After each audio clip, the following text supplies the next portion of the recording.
네, 지금 두 편 보셔서 뒤에 3편 이후도 굉장히 궁금하실 것 같고 무엇보다도 오늘 박찬욱 감독님 뵙고 싶을 것 같은데요. 큰 박수로 맞아주시면 감사하겠습니다.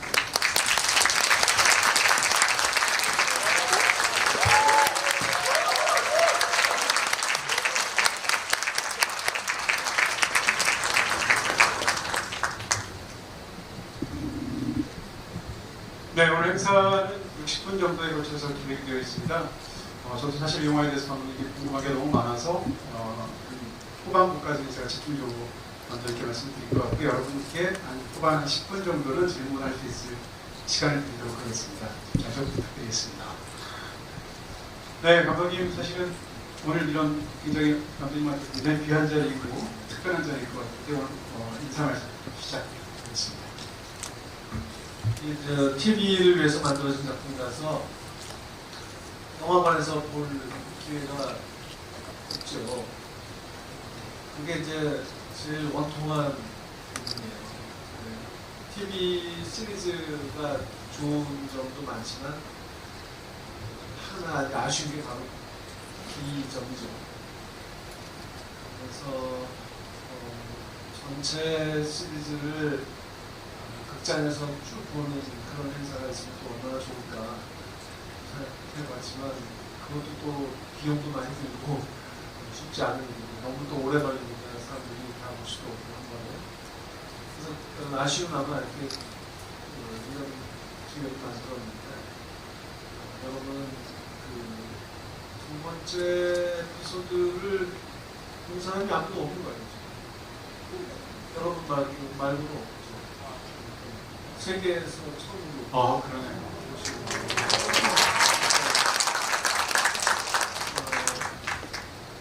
그 극장에서 보니까 그동안 제가 그 후반 작업하면서 많이 보잖아요.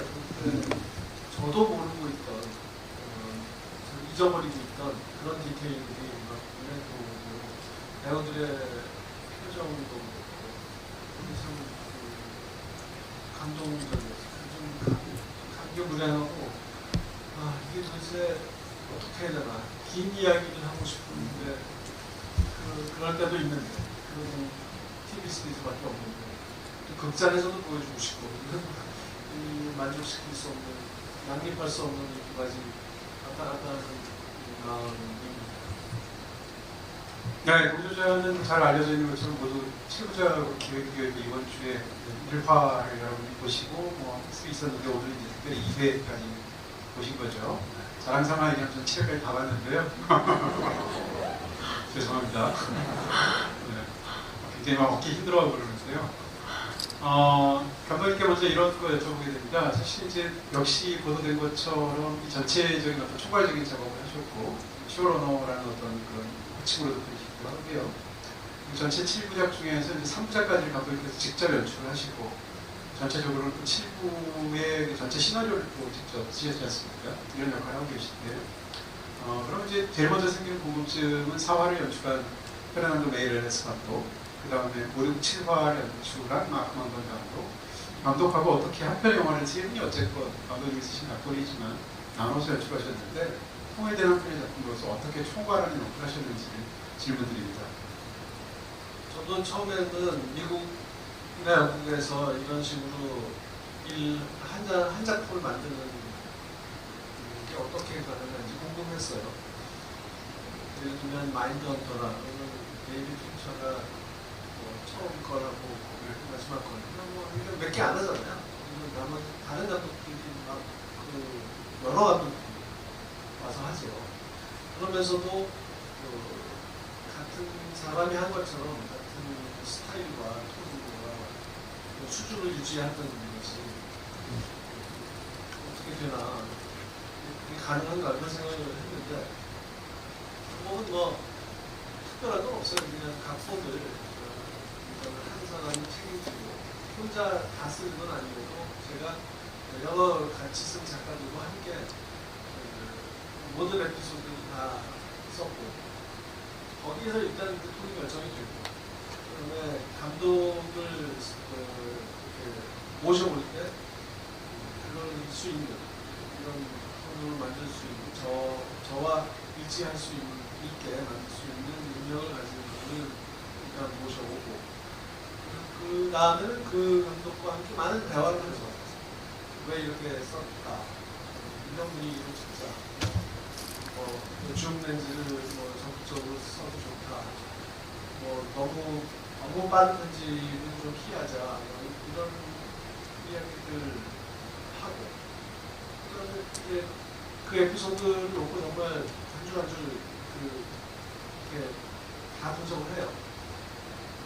그리고 그 감독이 만든 그 샤브리스라고 할까, 이렇게 촬영 계획 이런 것도 함께 놓고 제 의견도 내고, 그런 걸 다들 들어야 되는 건 아니지만 감독이 더 좋은 아이디어가 있으면 제가 제시도 하고 현장에도 계속 가서 들여다보면서 감독이 저에게 질문이 있으면 와서 물어보면 즉시 대답을 해주고 그렇게 하죠. 그리고 후반 작업을 이제 제가 하니까 후반 작업에서 많은 것이 또 발전되잖아요.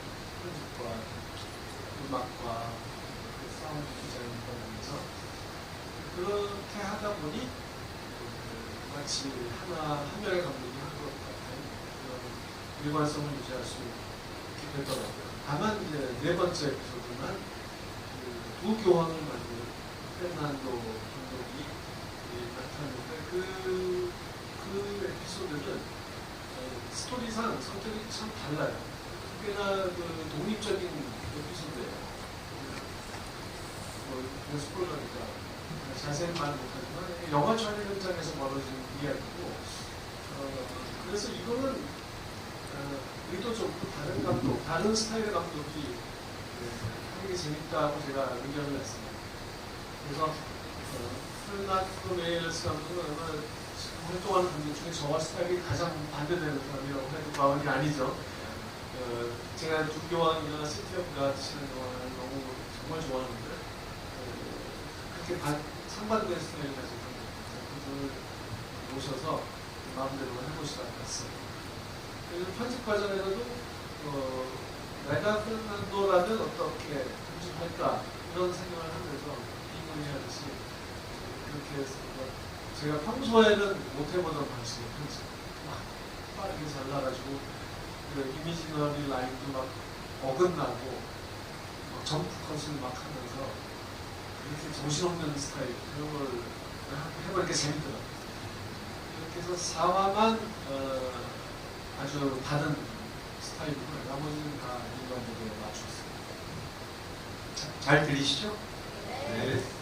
네, 흥미로운 말씀해 주셨는데요. 사실은 이제 영화의 기획 자체는 프로듀서가 하신 거고 기획을 가지고 오셔서 감독님께 아마 의뢰를 하신 것으로 시작된 것으로 알고 있습니다. 원작 소설이 그 자체로도 퓰리처상을 받은 굉장히 뛰어난 동조자라는 소설이기도 하고 그 상황에서 감독님께 대한 제안이 왔을 때 원작 소설을 보시고 또 기획을 누리셨을 텐데요. 그리고 나서 이제 본인이 하시겠다고 결심하셨을 텐데 그때 하겠다라고 결심하시게 된 이 영화, 이 이야기의 가장 큰 배경, 그 다음에 그것을 영화화했을 때 가장 흥미롭게 만들 수 있겠다라고 생각했던 지점 이런 것들을 질문드리게 됩니다. 아시다시피 제가 첩보 세계 다루는 얘기를 좋아하고 그래서 리틀 드러머를 했고요. 그래서 먼저 이게 스파이 이야기다는 소재서부터 일단은 저는 먹고 들어간다라고 할까요? 일단은 호감을 갖고 책을 읽기 시작했어요. 그런데 읽다 보니 그냥 장르 문학이 아니고 여러 가지 정치적인 문제, 인종과 문명의 충돌과 이런 또 로맨스와 이런 것들이 다 복합적으로 담겨있는 굉장히 복잡한 스토리, 여러 레이어를 가진 스토리더라고요. 그래서 그것이 좋았고 그리고 저는 좀 유머의 가능성을 봤어요. 그것이 문장으로도 재밌지만 배우들이 나와서 활동하면서 하면 더 웃길 수 있겠다는 가능성이 보입니다. 그게 좋았고 또 한국 사람으로서 베트남 사람과 공유하는 역사에 비슷하게 반복되는 이런 기록에 대해서도 우리 너무 잘 아니까요. 이것을 미국인 감독이나 영국인 감독한테 맡기게 둘 수는 없다는 생각이 들었습니다. 제가 한국인으로서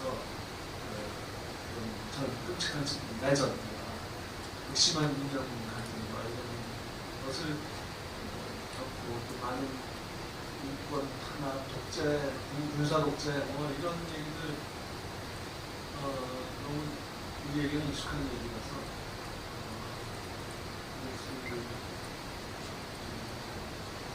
JSA라는 작품 제가 2000년에 발표했는데 그 연탄선상에 있는 작품처럼 느껴졌습니다. 마침 또 그 JSA에서는 이영애 씨가 스위스 사람과의 혼혈로 나오는데 그것도 비슷하잖아요. 그런 이모 저모에서 흥미기도 하고 좀 자신도 있었고. 네, 사실은 예전에 감독님께서 이제 해외에서 처음 찍으셨던 스토커라는 작품 찍을 때, 그리고 또 이전 리틀 드라머를 이렇게 이런 시리즈 드라마를 처음 찍으실 때, 감독님의 세계에서 이 영화들이 어떻게 될 것인가, 과연 그 이물감이 없을 것인가를 생각을 한 적이 있었습니다, 팬으로서. 근데 영화를 보고 나서야 느꼈던 것은 어떤 재료를 하셔도 감독님은 다 감독님 영화의 어떤 확실한 인장이 드러나는 박찬욱 영화가 되는구나라는 생각을 제가 항상 감탄한 적이 있었는데요. 사실 이번 영화에서도 그런 것들을 생각하면서 보게 되었습니다. 조금 전에 말씀해 주신 것처럼 공동경비구역 JSA의 연장선상에 이 영화가 있다는 생각이 들고요. 주인공이 혼혈이라는 것이 같고, 그 다음에 서로가 분단되어 있는 남과 북의 상황에서 상대의 감정에 이입하다가 그만 사달이 나버리는 그런 이야기를, 비극적인 이야기를 다루고 있다는 점에서 같습니다. 거기다가 리틀 드러머걸 하고는 에스피오나지 장르라는 것이 같고요. 그리고 또 거기 안에서 특정한 감정을 연기하는 그런 스파이에 관한 얘기인데, 그걸 연기하다가 그 감정이 그만 실제로 감정을 가져버리게 되는 그런 이야기죠. 그런 측면에서 이 영화는 굉장히 같고, 거기서도 양세계 사이에서 주인공이 어디에 속하지 않는 사람입니다. 이스라엘과 팔레스타인 사이에서. 그런 면에서도 이 주인공 부처이랑 비슷한 면이 있죠. 그리고 또 박쥐하고 영화가 부처이랑 비슷해서 자신에서 본성과 멀어지는 방식으로 특정한 행동을 해야 되는 데서 당혹감을 느끼는 그런 남자의 이야기라는 측면에서도 같습니다. 이렇게 본다면 이제 이 필모그래피에서 감독 이 영화가 차지하는 위치가 너무 잘 어울려 보이는 그런 느낌이 있는데요. 감독께서 만드시면서 이런 본인의 전작들 같은 것을 일부러 떠올리시진 않겠지만 조금 전에 JS 얘기를 해주셨고요. 그런 상황에서 연출할 때 그런 생각들을 의도적으로 많이 넣으려고 노력하시는 건가요? 아니면 자연스럽게 그냥 그렇게 되는 것인가요? 저는 벗어나고 싶은 편인데 오히려요? 예, 하지만 사람의 그 능력의 한계, 또 사고의 범위의 한계라는 것이 있기 때문에 뭘 만들어도 좀 다르게 만든다고 해봐도 결국은 다 유사한 점, 연결점이 다 있게 되는 것 같아요. 그래서 그것이 저의 의도된 나의 세계는 이것이야 라는 거 정말 반대로 의도와는 다르게 제 한계에서 빚어진 느낌이라고 생각합니다. 네, 이 영화에는 어떻게 생각하면 이렇게 베트남 기의 배우들이 많이 나오는 영화가 있을까라는 생각이 들 정도였던 부분이 있고요. 영화에서 사실상 거의 모든 장면에 등장하는 우리는 그게 영화에서는 처음 보게 되는 화수한 휘한대라는 배우가 등장합니다. 제가 깜짝 놀랐던 것은 이 배우가 이전에 연기 경력도 거의 없고 이런 상황에서 이 로버트 다우니 주니어와 1대1로 맞붙는 연기까지도 굉장히 잘 소화를 하고 있어서 놀라운 부분이 있는데 이 배우를 어떻게 캐스팅하시게 되었는지 이런 것들도 여쭤보게 됩니다. 이 주인공을 캐스팅하는 분위기는 제가 역사상 캐스팅에서 가장 힘든 일이었습니다. 이 사람뿐만 아니라 베트남인 배우들 전체, 이 배우들 전체를 캐스팅하는 일이 보통 영화 한 편 만들 때 들어가는 정도의 노력이 들어갑니다. 주인공만 먼저 말씀드리자면 이 사람은 그냥 주인공이 아니라 이 쇼 전체 7시간 동안에 99.5% 정도의 씬에 등장해요. 안 나오는 씬이 없어요. 그 당연한 게 이 사람의 그 진술의 형식으로 벌어진 얘기잖아요. 그러니까 정말 많은 주인공들이 세상에 있지만 이렇게 계속 나오는 주인공이 과연 또 있을까 싶은 만큼 그렇게 많이 나오는 사람 얼마나 조심해서 잘 골라야 하겠습니까?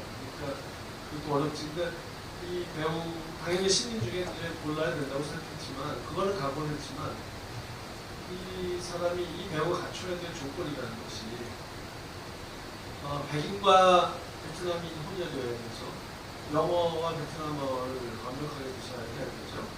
원작 소설에 의하면 굉장히 여성들한테 인기가 있는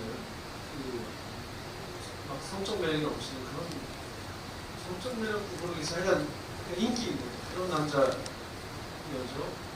아주 지적인 사람이죠. 공부 잘하고 똑똑하고 주변이 좋고 그리고 이제 연기를 아주 잘해야 돼요. 로버트 다우니 주니어나 산드라 오하고 딱 만났을 때 전혀 밀리지 않는 그런 연기력을 가져야 된다. 이런 사람이 세상에 어디 있겠어요. 근데 더군다나 베트남에서는 뭐 여러 가지 이런 캐스팅하기가 어려웠기 때문에 그 해외에 살고 있는 베트남계 사람들 중에 더 어려워요. 더 좁아졌죠. 그런 과정에서 정말 수없이 많은 오디션 그리고 베트남 뭐 예를 들면 한국에서 말하면 뭐 연기 학원이라든가 매니지먼트사에 연락해서 이렇게 하는 말인데 우리는 하나도 안 되니까 아마추어 배우들 배우 뭐 전혀 연기 경험 없는 아마추어들한테까지 거기를 넣었어요. 세계에 널려 있는 많은 도시에 베트남 사람들 커뮤니티에 다 방문을 해요. 이렇게 해서 이제 한 명씩 올랐는데 이 친구는 사실 이 주인공을 하는 이 사람은 호주 사람이고 연기 경험이 아주 조금 있어요.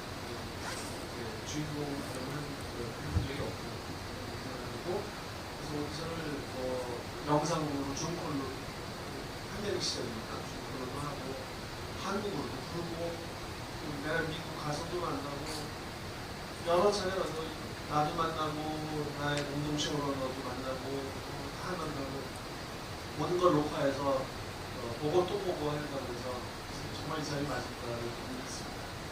사실은 이 친구를 만난 지 얼마 안 돼서 저는 정했어요. 근데 이 절차라는 것이 있잖아요. 쉽게 정할 수는 없잖아요. 천억 원이 넘는 막 1,몇백 원짜리 쇼에 쉽게 섣불리 결정할 수 없으니까 그렇게 긴 절차를 거칠 수밖에 없어요. 혹시 그 후에 조금이라도 나은 사람이 나타날 수도 있으니까. 그래서 얘는 뭐 거의 1년 오디션을 꼬시고 그래서 자기 떨어졌다고 생각하고 계속 기다리게 하고 그래서 캐스팅을 했습니다. 너무 빨리 배우는 사람. 처음부터 아주 잘하진 않았는데 굉장히 빨리 배우는 사람이고 잘 훈련되어 있더라고요. 연기학교에서. 그래서 지금 생각하면 너무 기특한 전체 수업에서 너무 풍부한 감정을 섬세하게 잘 표현해서 그 점에 대해서 좀 뿌듯한 마음을 갖고 있습니다. 실제로 그 장본으로 나온 배우 같은 경우에는 아예 그냥 연기를 한 적도 없는 일반 대신인가요? 예. 직원이었다는 분들이 많아요. 그 장군은 디즈니의 디자이너가 있어요. 웹 디자이너. 그리고 무절제한 소녀, 이렇게 만두라고 불리우는 약간 통통한 완 소녀. 이 사람은 감독이에요. 베트남의 영화 감독, 베트남의 윤재균이라고 불리는 별명을 가지고 굉장히 흥행을 크게 성공시킨 상업 영화 감독인데 오디션에 응모를 해서 그냥 왔어요. 근데 외모도 잘 맞고 연기도 잘 나고 제가 요구한 것은 원했던 것은 매력적이고 좀 귀염상인데 효자고 그래서 개인으로는 참 호감 가는 인물이지만 일할 때는 잔인하게 고문하는 사람이고 그런 양립하기 어려운 것을 그냥 자연스럽게 한 몸에 가진 사람으로 그런 사람 캐스팅하고 싶었는데 딱 어울리는 인상이었고 그래서 그냥 당신이 이렇게 유명한 감독인데 왜 여기 와서 이런 작은 역을 하려고 하는 거야? 그래서 박찬욱 연출 어떻게 하는지 보려고 훔치고 오셨군요. 네.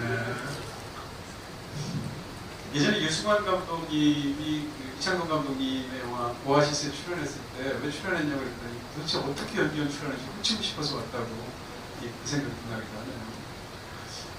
이때 배우들에 관한 이야기 지금 여쭤보고 사실은 여러분들도 깜짝 놀라셨어요. 로버트 다우니 주니어에 관한 이야기를 하게 됩니다. 1인 다역을 했다는 건 스포일러가 아니죠. 이미 보도가 됐죠. 여러분 이제 2부까지 보셨는데 2부에서는 이제 헤더 교수까지 두 번째 캐릭터까지 보신 거죠. 이 뒤로 가게 되면 이제 새 캐릭터가 더 나오게 되고 특히 마지막 캐릭터는 깜짝 놀랄 만한 특정한 그런 배역을 하게 되는데요. 영화에서 이 로버트 다우니가 처음 등장할 때 갑자기 극장 앞에서 프레임 불쑥하니까 거기에 대해서 이제 이 대위가 깜짝 놀라서 당신은 상하이에서 가장 튀는 사람이 어떻게 이렇게 나올 때마다 놀라게 만드냐라고 하니까 훈련되어 있으니까 그렇게 얘기합니다. 그리고 다른 에피소드 뒤쪽에 가서는 어떤 게 있냐면 이제 동성애자로 분장을 해서 얘를 이렇게 데리고 다니는 그러면서 했을 때 깜짝 놀랐다고 얘기하니까 나는 어떤 필요한 거면 무엇이든 어떤 배역이든 당신할 수 있어요. 이런 대사를 해줘야 돼. 지금 말씀드렸던 이 두 장면은 이 영화 속의 로버트 다우니 주니어에 관한 실제 대사처럼 보입니다. 그래서 영화 자체가 어떻게 보면 로버트 다우니 주니어의 런웨이처럼 보이기도 하고 로버트 다우니 주니어의 쇼케이스처럼 보여서 누군가가 로버트 다우니 주니어가 얼마나 다양한 배역을 할 수 있어라고 그냥 이 영화 한 편만 보여도 될 것 같거든요. 그런 면에서 이 영화에 놀라운 부분도 있을 텐데 감독님께서 직접 만나시고 이야기하시고 또 연출하시면서 느꼈던 로버트 다우니 주니어가 어떠셨는지. 우선 첫 만남에서부터 물론 중국물이었지만 첫 만남에서부터 의견의 일치가 아주 분명히 있었어요. 왜냐하면 여러 역할을 하되 그것이 너무 지나쳐서 각 캐릭터들을 무슨 캐리커처처럼 이렇게 만들지 말자. 그리고 이 한 배우가 여러 역을 하는 게 맞는 그 의도가 이것이 서로 다른 인물들이지만 사실상 본질적으로 하나다. 미국의 시스템이라는 하나의 존재를 다양하게 표현한 것뿐이다. 이것을 이 의도를 관객한테 전달하기 위해서 이렇게 캐스팅을 한 건데 너무 지나치게 너무 잘해서 완전히 다르게 도저히 같은 사람인지 못 알아볼 만큼 그렇게 분장을 심하게 한다거나 그러지 말자. 여자로 변할 수도 있고 요즘 기술로 못하는 게 어디 있어요. 근데 적어도 시청자가 한 사람이 하고 있네 라는 것은 알 수 있는 범위 안에서 하자. 그리고 특수 분장은 1시간 안에 끝낼 수 있는 범위 내에서 하자. 그런 원칙들을 처음부터 쉽게 하기가 됐고 그래서 서로 막 던졌어요. 이분은 고향이 어디냐, 대학은 어디로 나왔냐, 아버지가 부자냐, 어떠냐, 성적 취향, 이런 것들을 막 던지면서 이제 조금씩 좁혀 나가는 것이죠. 그리고 외모에 대해서도 누구를 좀 참고하자. 어떤 사람은 주드로의 머리를 이마를 참고하자. 어떤 사람은 제가 좋아하는 알프레도 가시아라는 영화에 로버트 웨버라는 배우가 나오는데 로버트 웨버의 외모를 좀 참고하자. 파워를 있는 그리고 어떤 경우는 정치가, 어떤 경우는 영화 감독 역할이 또 나오는데 그 감독은 그 당시에 활동했던 콜라, 팔마, 스코세지, 알트만 이런 사람들을 많이 참고하고 그들의 의상 현장에서 봤던 것들 막 그렇게 가져다가 했죠. 그런 레퍼런스들을 끌어모으고 서로에게 막 던지면서 좁혀가는 과정이 정말 즐거웠고요. 현장에서는 즉흥 연기가 정말 저는 그런 사람 처음 봤어요. 그렇게 즉흥 즉흥 연기를 하는 걸 저는 늘 권장하는 편은 아닌데요. 이 사람은 뭐 어쩔 수가 없고 주체가 안 되나 봐요. 그냥 연기를 하다 보면은 막 말을 만들어내는 거예요. 대사가 이만큼 있으면은 그 절반쯤은 막 만들어요. 근데 그 쏟아져 나오는 거예요. 그래서 테이크마다 달라요. 그러니까 저는 도대체 이게 어떻게 이런 일이 가능한지. 근데 편집은 또 쉬워요. 그걸 편집할 때 그 즉흥 대사가 별로 마음에 안 들고 잘라버려요. 그렇게 또 연기를 또 잘 해줘요. 그리고 제가 예를 들어 3번 테이크에서 즉흥 대사가 좋은 게 있었다. 근데 4번 테이크를 또 찍어야 한다. 뭔가 카메라가 잘 안 좋았다. 여러 가지 이유로 4번 테이크 찍을 때 아까 3번 테이크에서 했던 그 즉흥 대사는 그거 마음에 드니까 똑같이 해달라. 이것도 해주고 3번 테이크에서 했던 즉흥 대사 이건 좀 별로다. 이거 하지 마. 그러면 또 알아서 안 해주고 그런 것을 되게 열려있고 그래서 제가 한 번은 너무 심각하게 좀 고민했어요. 그 사람이 이게 즉흥 대사인 척만 하지 실제로는 집에서 다 써오는 거 아닌가. 막 100만 불짜리 작가 한 5명 고용해서 써서 외워오는 거 아닌가. 그래서 해봤어요. 그래서 한번 제가 그 장면 있잖아요. 그 까부콘 캔디 이렇게 원총으로 부수는 장면. 그거 할 때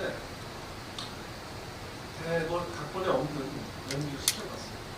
장군이가 부스러기를 주워 먹을 때 당신도 주워 먹어봐. 그랬더니 왜 하죠? 먹으면서 메시지의 맛은 아닌데 이라고 하잖아요. 굉장히 좋은 대사였어요. 그게 즉흥 대사였어요. 그러니까 이거는 집에 써온 건 아니죠. 그런 연기는 줄 몰랐으니까. 근데 정말 명대사 아닌가요? 너무 부조리한 웃기는 말도 안 되는 코미디 대사잖아요. 그런 정도의 좀 천재적인 막 돌아가고 있어요. 연기를 연기대로 하고 대사 다 외워서 하면서. 그래서 제가 물어봤어요. 어떻게 이렇게 하느냐. 뭐 책임감이죠. 절박함이죠. 절박성. 아직 인용하신 그 말씀 주신 그 에피소드를 못 보셨을 텐데 저를 보면서 굉장히 명대사라고 생각했는데 지금 말씀해 주신 놀랍다는 생각을 하게 됩니다. 로버트 다우니 주니어가 원래 이 모사연기 뛰어나지 않습니까? 채플린 같은 영화를 보면 채플린하고 똑같이 연기를 하기도 하고 그런 모습들 같은 것이 있는데 그런데 말씀해 주신 것처럼 어떻게 생각하면 영화가 전방위적으로 비판적인 굉장히 날선 영화이고 정치적인 주장도 아주 강하고 그런 상황에서 이 사람이 일이 다역을 한다는 것 자체가 어떻게 보면 영화 속에서 만약에 공격받는 미제국주의적인 어떤 면모가 있다면 제국주의는 때로는 교수 얼굴을 하기도 하고 때로는 하원의원 얼굴을 하기도 하고 때로는 CIA 요원 얼굴을 하기도 하지만 결국 본질이 같다라는 그런 의미라는 측면에서 이 캐스팅이 굉장히 놀랍다라는 생각이 듭니다. 감독님께 이제 추가적으로 그런 부분을 제가 여쭤보게 된다면 요즘 최근에 이제 아시아계, 미국인 혹은 아시아계 캐나다 감독들이 만들어내는 뭐 시리즈, 뭐 혹은 또 일반적인 영화, 이런 영화들이 많지 않습니까? 그런 작품들이 갖고 있는 굉장히 어떤 겸손의 미덕 같은 게 있고 좀 조용하고 휴머니즘적이고 보통 이렇게 끝나는 경우도 많은데 이 영화는 보란듯이 이 이야기들이 사건이 갖고 있는 그 모습들을 굉장히 강렬하게 전체적으로 공박하고 있지 않습니까? 북베트남도 공격하고 남베트남도 공격하고 미국도 공격하는데 이런 굉장히 강렬한 뜨거운 영화이고 정치적인 영화를 이번에 하셨지 않습니까? 거기에 대한 소감은 어떠신지? 예, 제가 뭐 겸손하고 인간미 없이는 그런 영화 취향은 사실 아니죠, 사실. 그렇고 제가 한국인이기 때문에 그런 일에서 두려움이 없었던 것 같아요. 우리가 늘 겪어온 비극적인 역사가 있고 현재로 벌어지는 현재 진행형인 역사이기 때문에 이런 문제에 대해서 적극적으로 할 수 있다고 생각을 했습니다. 그래서 원작 자체가 이미 그런 바탕을 갖고 있었고 제가 그것을 더 멀리 밀고 나갔다고는 말을 못하겠지만, 제가 용감하다고 제가 자부할 수는 없지만, 그냥 훼손하지 않고, 약화시키지 않고, 희석시키지 않고, 그렇게 만들 수 있었던 것 같아요. 원작 소설을 읽어보고 이 작품을 보게 되면 원작 소설도 무척이나 훌륭하지만 영화가 훨씬 더 이렇게 잘 정리가 되어 있고 잘 들어온다는 그런 생각이 있고요. 일단 물론 원작은 원작만의 매력이 있고요. 원작 지금 이 시리즈 작품의 처음 그 자막을 여러분이 아마 기억하실 겁니다. 미국에서는 베트남전이라고 부르고 베트남에서는 미국전이라고 부른다. 근데 이 구절은 실제로 원작에 있습니다. 근데 그 뒤에 붙은 두 문장은 원작에 없거든요. 그것은 모든 전쟁을 두 번 발발하게 되는데 한 번은 전장에서 발발하고 한 번은 기억 속에서 발발한다라는 문장으로 시작합니다. 이 시작하는 이 발문에 나오는 문장 속에서 앞에 그 두 문장이 감독의 어떤 견해를 대변한다면 뒤에 붙인 감독님께서의 두 문장은 사실상 각색의 핵심처럼 느껴지거든요. 예, 근데 그게요, 원작 소설에는 없는데, 원작자가 쓴 에세이에 들어있어요. 예. 한국어에 번역도 있어요. 아무것도 사라지지 않는다 라는 제목의 베트남과 미국의 관련된 역사, 그리고 미국에서의 베트남 및 동양인들이 어떻게 구성되는지 뭐 이런 것들을 다룬 역사와 철학을 아우르는 그런 굉장히 잘 쓴 글이에요. 그것도 뭐 이것은 큰 반향을 일으켰던 작품인데요. 거기 들어있는 내용이었어요.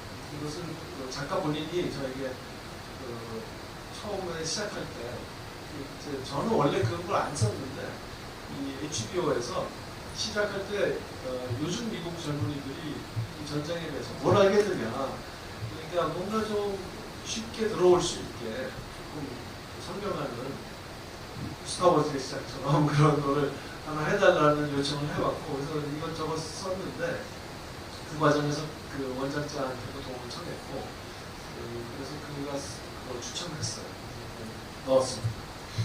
이게 훨씬 더 잘 이해가 되는데요. 그럼에도 불구하고 이제 원작 소설이 600페이지가 넘는 방대한 분량인데 대충 제가 보니까 80% 정도는 1인칭으로 이 사람의 자술서 내용이 계속 이어집니다. 그런데 뒤에 한 20%는 자술서 이후의 영화에 후반부에 해당하는 내용들이 따로 들어가게 되는데, 근데 영화는 그것보다 훨씬 더 이 소장에게 지금 재교육을 받으면서 본인 스스로가 계속 진술을 하는 것을 훨씬 더 이렇게 갈라들면서 조직하는 것이 이 각색의 굉장히 큰 특징처럼 보이거든요. 그러니까 제가 드리고 싶은 질문은 베트남전에 대해서 기억하는 게 아니라 처음에는 기억을 했는데 영화의 시작 자체가 소장이 네가 처음 기억했다고 주장해서 쓴 것이 틀렸거나 충분하지 않으니까 다시 써라라고 요구하면서 영화가 시작되잖아요.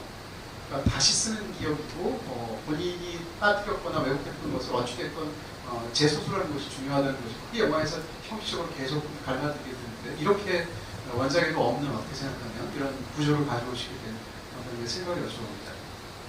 예, 그 각색의 이제 중요한 포인트 중에 하나였죠. 자술서를 쓰는 형식으로 이 내러티브가 전개된다. 그리고 쓰기만 하는 것이 아니라 쓴 다음에 소장이 그것을 읽고 거기에 대해서 이제 코멘트하고 질문하고 꾸짖고, 그러면 거기에 순응하면서 주인공은 기억을 수정하고, 그러니까 진술 내용을 수정하는 거죠. 이것은 뭐 기억의 수정이라고 하면 되고요. 기억의 수정이라고 하는 것이 이 시리즈에서 중요한 하나의 요소입니다. 나중에 가면 자기 기억을 어떻게 왜곡했는지, 자기도 잘못 기억하는, 그렇게 이런 일이 벌어졌다고 믿었지만 사실 그와 다른, 강제로 깨닫게 되는 그런 장면이 나와. 그게 클라이맥스죠. 그러니까 이게 믿지 못할 화자, 신뢰가 가지 않는 나레이터 인생이죠. 그렇기 때문에 그리고 이제 75년에 우리가 지금 막 베트남전 50주년을 이제 눈앞에 두고 있는데, 그래서 미국 입장에서 패자니까 바로 이 기억의 문제. 미국인들은 미국인의 역사로서만 베트남전을 기억하고 있고, 할리우드는 계속 그런 방향에서는 작품들을 만들어내왔죠. 예술적으로 걸작이라고 하는 작품들, 그리고 정치적이고 진보적이라고 하는 작품들조차도 벌써 예외는 아니죠.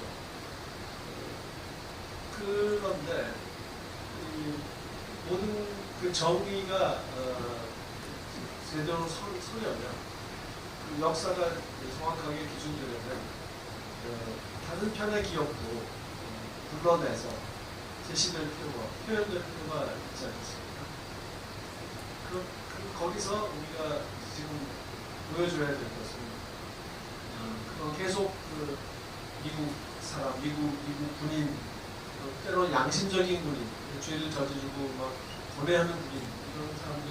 근데 그런 것조차도 다 좋은 미국인의 범주 안에 들어가는 것이 결국은 미국의 양심. 미국은 잘못을 수정하는 나라 이런 범주 안에 있는데 거기에 그동안 외면되어왔던, 배제되어왔던 다른 목소리. 다시 말해서 베트남 사람, 베트남 민주. 그리고 또 하나는 베트남 사람의 목소리가 가끔씩은 있었지만 베트남은 북쪽 사람들, 또 남쪽에서도 공산주의에 동조하는 북베트남의 동조자들의 목소리는 정말 배제되어 있었죠. 그렇게 이중으로 새로운 목소리, 베트남 전쟁을 둘러싼 그런 새로운 다른 목소리를 끌어내서 이 기억을 보다 베트남 전쟁 세계 모든 사람들의 기억을 보다 보완해서 보다 좀 완벽하게 가깝게 그렇게 만드는 노력의 일환이라고 생각합니다. 네, 이 영화를 만약에 지금 원작을 보지 않고 영화를 보신다면 제가 생각할 때는 에피소드 1을 1화를 보시고, 죄송합니다. 자꾸 제가 영화라고 말을 하네요. 시리즈라고 말을 해야 되는데 이 시리즈 작품을 보시는 분들이라면 1화를 보시면 2화의 내용을 상상할 수 없을 것 같고요. 2화까지 보신다고 해도 4화를 상상할 수 없을 것 같고요. 6화까지 봐도 7화를 상상할 수 없을 것 같습니다. 그러니까 스토리 자체가 무척이나 흥미롭고 예측하지 할 수 않는 그런 방향으로 진행되는데, 일단 이 중에서 전체를 각본을 다 쓰시겠습니다만 1, 2, 3화를 연출하신 감독으로서 일단 1화의 베트남에서 벌어지는 그 이야기와 2화에서 오클라호마를 달리는 그 자동차를 시작하는 미국에서 벌어지는 이야기는 연출 방식이나 공간이나 벌어지는 어떤 신년의 유머의 비중이나 이런 것까지 굉장히 다르게 느껴지거든요. 미국 작품들을 연출할 때는 어떤 것에 주의를 기울이시고 영화를 시리즈를 만드셨습니까? 다르게 하려는 생각은 없었어요. 그냥 그 풍경이 다르고 언어가 그쪽에서 1화에서는 당연히 베트남어가 더 많이 사용되고 그런 차이, 어쩔 수 없는 이야기의 차이 때문에 다르게 이렇게 것은 아니한데 풍경이 너무 다르니까. 제가 의사 반대로 촬영 감독이나 다른 프로듀서들에게 했던 이야기는 구별하지 말자는 거였어요. 조명이라든가 색깔이라든가 공간 구성이나 이런 모든 면에서 차이를 두지 말자는 이야기입니다. 제일 먼저는 어쩔 수 없이 그런 햇빛 자체가 다르고 나무 수종도 다르고 그런 건 어쩔 수 없는 그런 거지만 결국 이 이야기는 베트남의 대미의 입장에서 베트남 사이공에 있으나 미국에 있으나 LA에 있으나 칠화에 가면 또 베트남의 다른 지역에 시골이나 거기 가나 언제나 그런 안식을 누리지 못하고 언제나 혼란과 분열에 빠져 있는 생활 똑같다는 모습을 표현하고 싶었어요. 영화 속에 이제 영화가 굉장히 많이 코멘트된 것도 영화를 좋아하시는 분들에게 이 시리즈를 보는 쾌감이 아닐까라는 생각입니다. 보시다 보면 이제 극중극이라고 할까요? 실제로 중간에 영화를 촬영하는 더 햄릿이라는 영화를 찍게 되는 장면이 이제 이 시리즈에 등장하기도 하고요. 4부에 등장하는데요. 그리고 아예 오늘 여러분이 보신 것 중에서도 이 1화에서 그 극장에서 취조를 할 때 애초에 이 주인공인 데비는 플러드를 따라서 들어가면 영화를 볼 거라고 생각하고 배수위치를 볼 거라고 생각하지만 그 안에서 본 것은 사실은 더군다나 영화 조명 같은 것이 되는 데서 무대에서 펼쳐지는 실제 공원과 이런 것들을 보게 되지 않습니까? 그 장면은 사실상 시리즈 드라마에 등장하는 영화 장면으로 보입니다. 그러니까 거기다가 이제 극중의 대사를 통해서 수많은 영화들이 다 코멘트가 되기도 하고 무르나우 얘기가 나오기도 하고 빌리 와일드 얘기가 나오기도 하고 제가 이제 감독님께 여쭤보고 싶은 건 이런 겁니다. 영화의 주인공이 이제 두 마음을 가진 사람이라는 것이 굉장히 중요하고 이제 동조자라는 제목이 들어가 있는데 어떻게 생각하면 두 마음을 가진 사람이 바로 감독이 아닐까라는 생각을 하게 되고요. 더군다나 이 영화는 계속 영화에 대해서 말을 이 시리즈가 얘기하고 있으니까 그런 측면에서 영화를 만드신 감독으로서 이 작품을 만드시면서 이런 주인공의 상황과 본인이 예술하신 그런 상황, 작품을 만드신 상황이 유사하다고 느끼거나 하시진 않으셨는지. 그리고 제가 자신을 투영하는 일은 저에게는 그게 흔치 않기 때문에 별로 그렇지 않아요. 근데 영화라는 매체에 대해서 또는 스토리텔링 그 자체에 대해서 언급하는 그런 메타적인 뉘앙스를 띠는 그런 장면들이나 대사는 재밌어하죠. 관객이 시청자가 내가 지금 보고 있는 이 상황이 무엇인지에 대해서 반성적으로 이렇게 객관화할 수 있는 작은 단서가 됩니다. 그래서 이 작품에서 그럴 만한 기회가 많이 주어져서 재밌게 만들었어요. 다만 이제 제가 유사하게 느끼는 것은 스파이 활동을 한다. 진짜 스파이가 되는 것이 배우의 일이잖아요. 배우에 비교할 수 있다면 공작을 기획하는 거, 그래서 이제 세부까지 설계하고 그런 일을 감독의 임무에 비교할 수 있어요. 유사성이 많은 거. 이 시리즈에서는 만이라는 삼총사의 또 한 명칭, 그런 핸들러, 스파이 핸들러라고 부르잖아요. 조종하면서는. 그거는 전체 계획을 짜는 스파이 마스터의 일을 하는 사람인데, 제가 존 칸의 작품 중에 특히 그 스마일이라는 캐릭터에 대해서 깊게 감정이입하고 좋아하는 이유가 감독이 한 일, 저처럼 제작, 각본, 연출을 다 겸하는 사람이 하는 일과 아주 흡사하다는 것 때문입니다. 큰 거짓말을 만들어낸다. 근데 그 거짓말로 적을 완전히 속여야 되기 때문에 그것을 잘 속이기 위해서 정말 디테일까지 기획합니다. 그리고 이 업무에 적당한 현장에서 이제 움직여줄 스파이를 이제 캐스팅합니다. 얘를 이제 훈련시킵니다. 여기에 필요한 예산을 어딘가에서 따온다. 이런 거, 그 적재적소에 이 공장에 필요한 인력들을 배치하는 거, 이런 일들이 아주 비슷하죠. 그렇게 생각하면 모든 감독들이 스파이 영화를 좋아해야 될 것 같은데 또 그런 건 아니잖아요. 근데 저는 그렇습니다.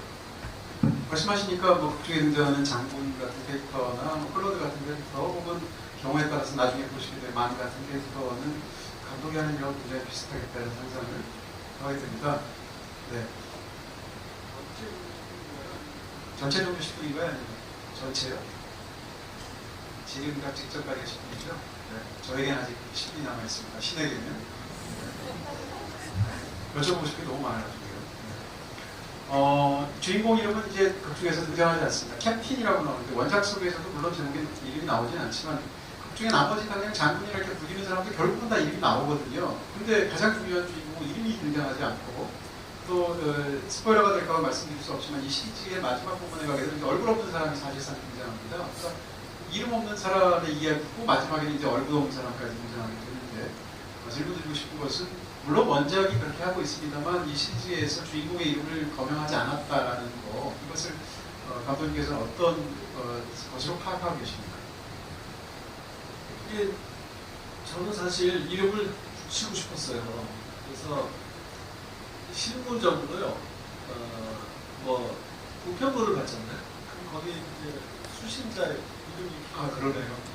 근데 그 편지 봉투 클로즈업을 찍어야 되는데 나는 나는 그걸 찍어야 되는 사람인데 그러니까 작가가 이름을 안 지어주는 거예요.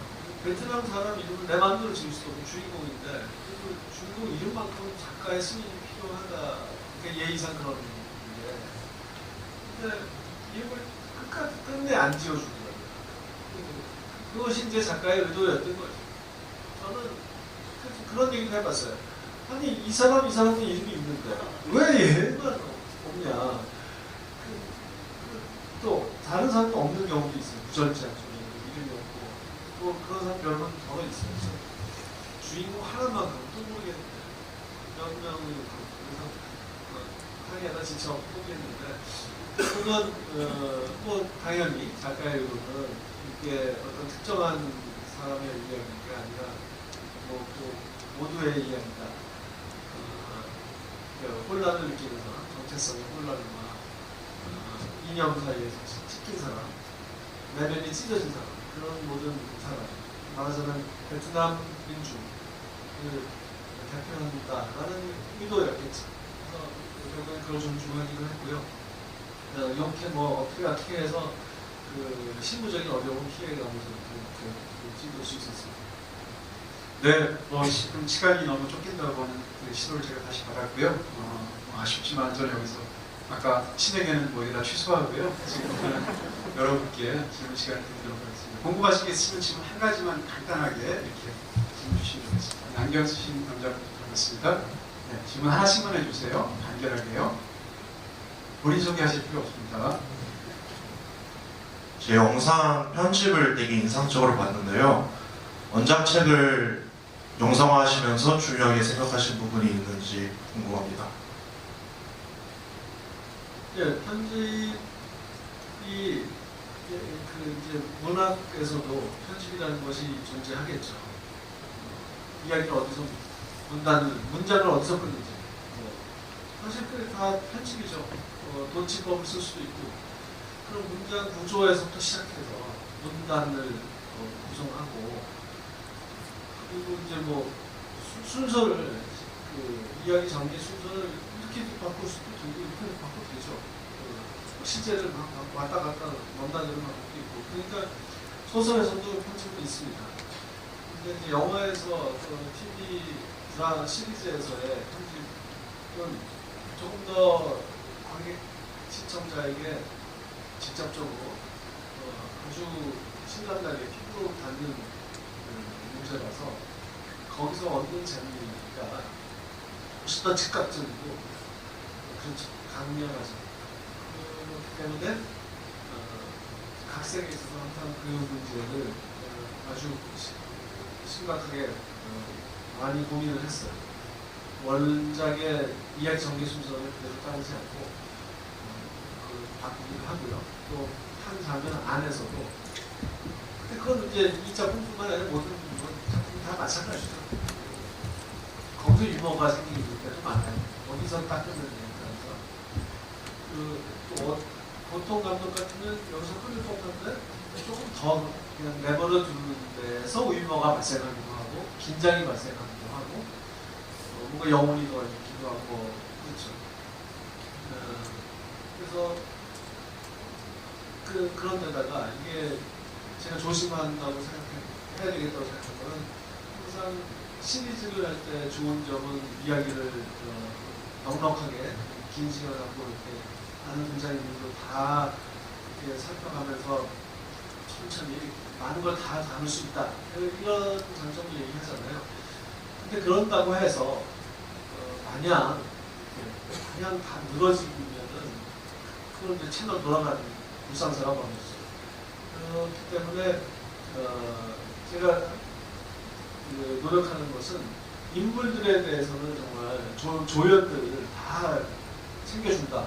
그러나 진행 속도는 아주 빠르게 가야 되는 것입니다. 그래서 그 대사 사이에 간격이라든가 불필요한 움직임이라든가 이런 것들을 막 주제에 줄여가는 거, 스피디한 진행 하면은 한 시간이 이제 훌쩍 지나는데 그렇게 하는 것. 또 하나는 제가 TV 시리즈를 할 때 제일 중요하게 생각하는 것은 그 클리프 해머예요. 마지막에 클라이맥스에서 딱 끝나는 거잖아요. 하기 시청자들을 간절하게 하는 거. 그거 제가 다음주까지 어떻게 기다리세요? 그러니까 그게 좋아서 TV 시리즈를 한다고 해도 과언이 아니고 어렸을 때 그런 걸 좋아를 하잖아요. 이게 사구냐 트릭이라고 뭐 영화 고상한 영화 감독들이 그거 우습게 볼지는 모르겠지만 저는 뭐 전혀 그렇지 않아요. 저는 TV라면 크리티컬 이렇게 생각합니다.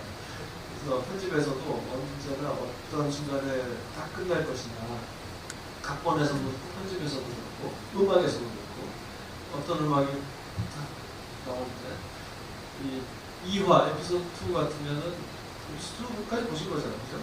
그 니나 시몬의 노래가 나오면서 다 끝나죠. 그때 그 니나 시몬의 그 막 잔잔한 그 목소리와 그 해피버거의 스마일 마크가 분들이 졸업하듯이 돌아가는데 그 순간에 끝나는 쾌감이라는 것이 있잖아요. 그런 걸 중시합니다. 네, 또 질문하실 분 계신가요? 네, 이번에는 이쪽 책 한번 읽으시면 할까요? 튀는 옷을 입어야 돼요. 너무 잘 봤습니다. 제가 질문 드리고 싶은 거는 여러 배우들 중에서 그 산드라오 배우에 대해서 한번 듣고 싶어요. 그래서 저는 이 영화부터 경계선이라는 느낌을 받았거든요. 그 주인공도 그 베트남인과 프랑스인 사이에 혼혈이기도 하고 또 북베트남과 남베트남 사이에 그 경계에 있어서 산드라오 배우도 이제 캐나다와 한국의 사이에 경계선에 있는 배우인데 산드라오 배우님과 그 연기 현장에서 어떤 일화가 있었는지 또는 어떻게 연기 디렉터한테 주문하셨는지 그런 걸 듣고 싶습니다. 산드라오 캐스는 꿈이 이루어진 케이스예요. 그러니까 원작자가 미즈몰이라는 캐릭터를 만들 때 이미 산드라를 생각하고 썼고요. 그래서 제일 먼저 저희 요구한 캐스팅이요. 저와 공동 쇼러너하고 같이 각본을 쓴 돈 맥켈러라는 캐나다 감독, 배우, 작가인 사람인데요. 이 사람이 산드라오의 베스트 프렌드.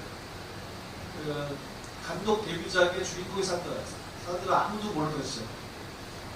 그래서 저도 덩달아 돈 맥켈러와 예전 오래된 친구였기 때문에 덩달아 산드라를 만날 수 있었죠.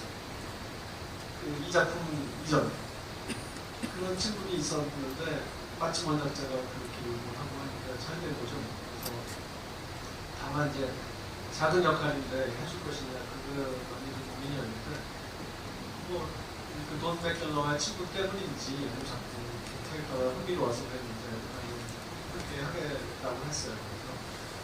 그래서 현장에 왔는데 제일 먼저 산드라가 한 일은 다들 모이라고 모든 배우들 다 모이라고 우선 연설을 하더라고요. 그래서 우리 이렇게 모여서 일하는데 우리 서로 이름을 알고 외우고 상대방의 이름을 외우고 이름을 불러주고 그렇게 지냅시다. 그래서 그 앞에 바로 보이는 뭐 키그립한테 너 이름 뭐야? 그래서 앞으로 뭐 커트, 그래 커트다 일하는 거예요. 이렇게 하면서 분위기를 친한 그 동료의 분위기를 초창기에 딱 세팅을 해주는 거 있죠. 얼마나 자연스럽고 사랑스럽게 연설을 잘하는지 정말 감탄했습니다. 그 다음에 이제 연기를 하는 데 있어서 감독과의 그 캐릭터를 놓고 토론할 때는 양보가 없는 그냥 자기 주장이 강한 사람이에요. 그런데 누가 제가 설득을 시킬 때는 또 주저없이 인정하고 저도 마찬가지예요. 해서 촬영할 때는 정말 정확해요. 얼마나 많이 생각하고 훈련을 하고 연습을 하고 왔는지 정말 그 뉘앙스 대사 하나하나에 이제 정말 단어 하나의 뉘앙스를 얄밉게 캐치를 해서 탁탁을 해주고 그리고 막그 어깨하고 얼마나 끓느냐, 감기가 얼마나 되느냐, 뭐 손짓을 어떻게 하느냐 이런 것을 정말 근데 그것이 계산처럼 안 보이는 게 그게 또 선수잖아요. 자연스럽게 영으로 나타나는 것처럼 그렇게 그런 걸 보고 야 진짜 이 일부 괜히 일부가 아닌가 느꼈습니다. 하나 더 말하면 되죠? 안 된다고 하시네요. 단호하게. 네, 그리고 오늘 너무 좋은 말씀들 해주시기도 하셨고 감독이 무엇보다도 이렇게 영화를 풍성하게 보셨으면 말씀드려 주신 것 같습니다. 아쉽지만 감독님 마지막 인사 말씀 듣고 오늘 마쳐야 될 것 같습니다. 제가 뭐 할 말이 더 있겠습니까? 그냥 나머지 에피소드 좀 봐주세요. 고맙습니다. 수고하셨습니다.